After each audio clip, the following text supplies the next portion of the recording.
everybody, and I'm Woody Overton, your host of Real Life, Real Crime, the podcast, and now co-host of Bloody Angola, the podcast, along with Jim Chapman, and as of this month, co-host again of Real Life, Real Crime Daily.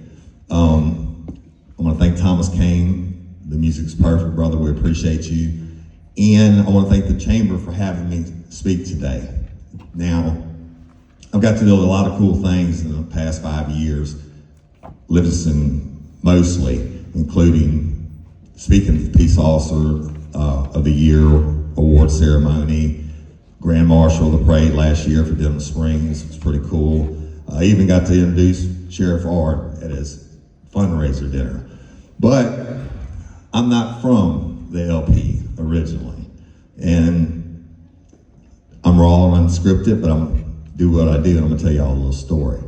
Okay, so way back when, over 23 years ago, I was working in Uniform Patrol Division at Southeastern Police Department, but I also was an entrepreneur even back then, and I had my private investigator's license, and you know, you can't run a successful business only working 15 days a month.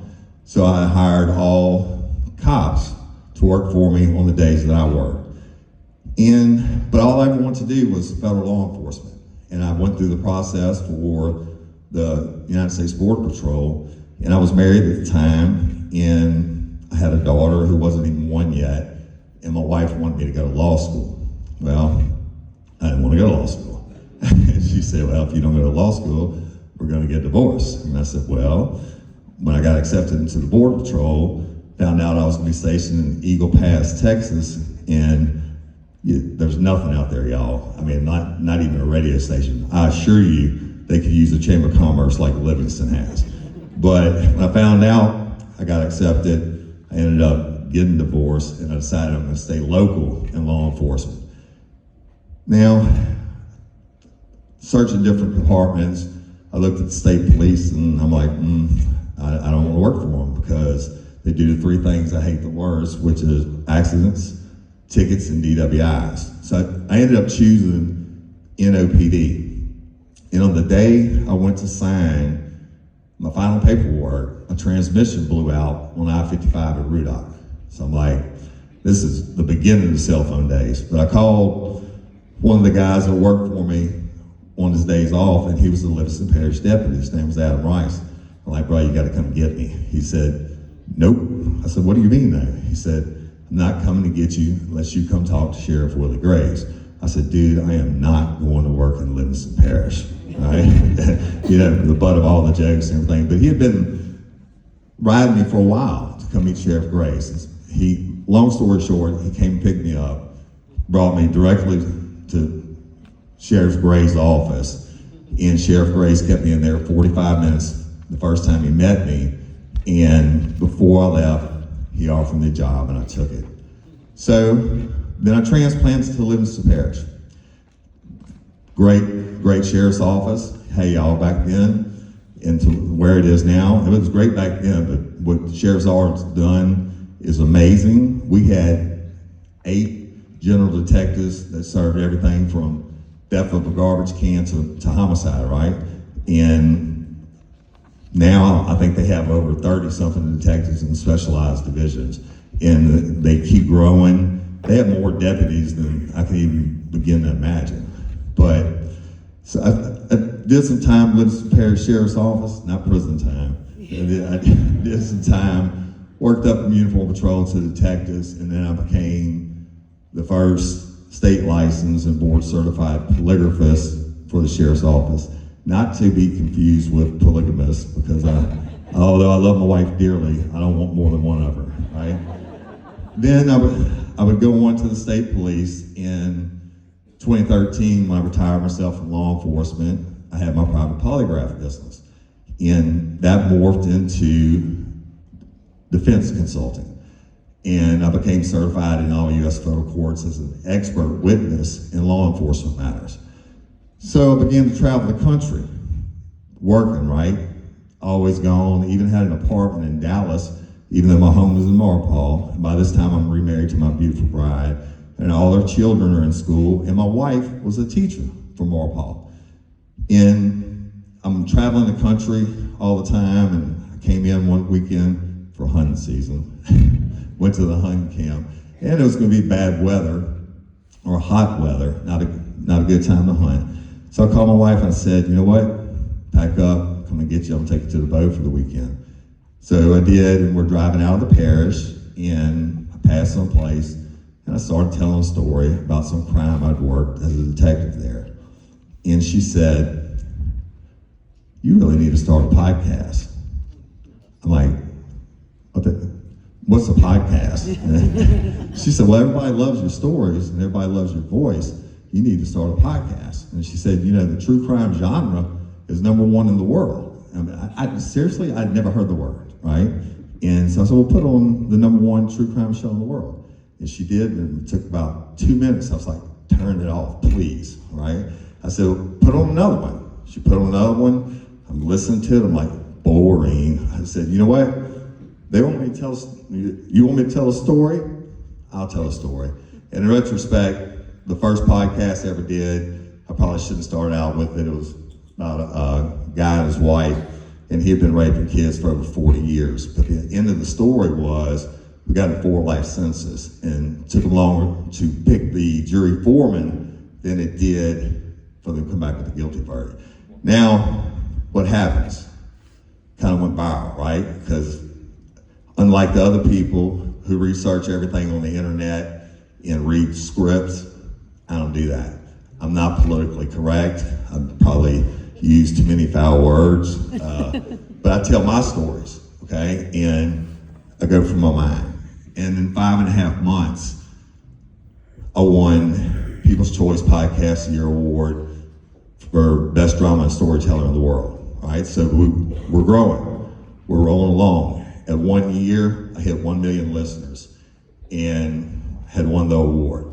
At 2 years, we hit 3 million listeners. And by this time, we started doing live shows. Bring it back to the LP, Southeastern Center in Walker. I did my first 3 live shows there by accident. I went in, talked to a class, and they were like, hey, would you like to do a live show? I'm like, okay. So they gave me Saturday night. It took like 5 minutes to sell it out. And I said, well, hey, can I have Friday night? And they said, yeah. It took like 30 minutes to sell it out. I said, can I have Thursday night? And they said, yeah. And that was the day Joe Burrow was playing Georgia for the championship. So it took about 4 hours to sell that one out. But we kept rolling, kept growing. With Chase Taliban wrote my theme song for Real Life, Real Crime, right? I always try to keep it local. But during this time, I got a message from a man who, this big long message about who he was and what his vision was, and he's all about local business, etc. And it was Jim Chapman, and he was asking me to come on his podcast, Local Leaders. And I read the big long thing, and I just sent it back. I said, heck yeah, you had me at hello, right? And so I developed a relationship with him, and that year was nominated for 3 more People's Choice Podcast of the Year Award, including the overall award and Best Male Host and Best True Crime. And I won it for Best Male Host in the world, all right, beating Joe Rogan and everybody else. And we're doing live shows.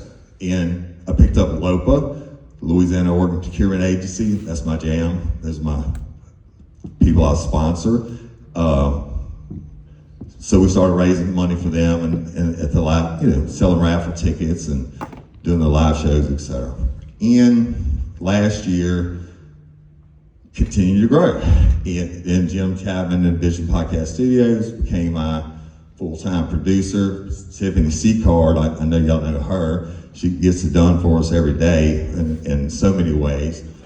And last year, People's Choice Award comes up again. And I was nominated in 4 categories, for drama and storytelling, and then Best True Crime, and Best Male Host in the World, and Most Influential in the World, and I won them all.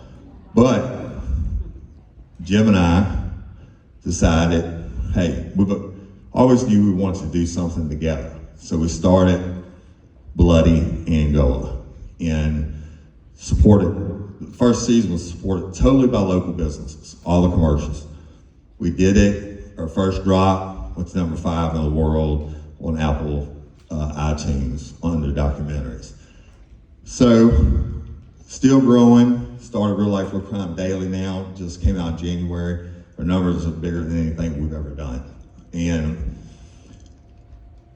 it's all because of Livingston Parish. That's where my base is, right? Although we're in 160-something countries around the world, the biggest fan base here, I've had the biggest support here. So many people in this room that I've met over the years, a lot of them that I came up with, Sheriff Ard, I guess we'll call him retired Sheriff Wiley now. And, it's all about local. And I believe in that. I've seen this parish grow. Graduated my kids from school here. Was able to retire my wife out of teaching, and she's now a CEO. And then one of her daughters graduated from Southeastern cum laude last year, and now she works for us full time. So keep it local.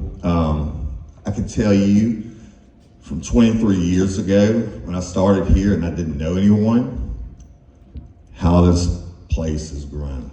And that's a testament to this Chamber of Commerce and the work that y'all do. The business people, the business leaders. It's amazing. The school system, your sheriff's office, everything, these core things that April was talking about, you already have it. And although I'm not originally from here, I plan on, hopefully not too soon, but I plan on dying here. I love Livingston Parish. Livingston Parish proud. All right, thank you.